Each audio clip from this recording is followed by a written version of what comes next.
Halo. Tena ndo huyu mimi nimekuja mbele yenu. Mimi nataka tu mazetu tueneze education, mazetu tuweze kusema tu stories tu zetu, si wenyewe. Tusingoje mtu mwingine kuja kutusemea. Mnajua niko wapi? Buda, niko kando ya Nairobi River. Section ya D na Coach Buda.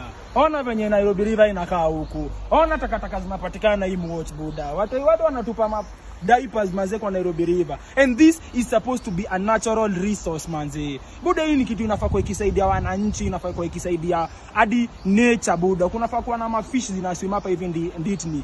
Lakini manze haiwezekani sababu ya pollution.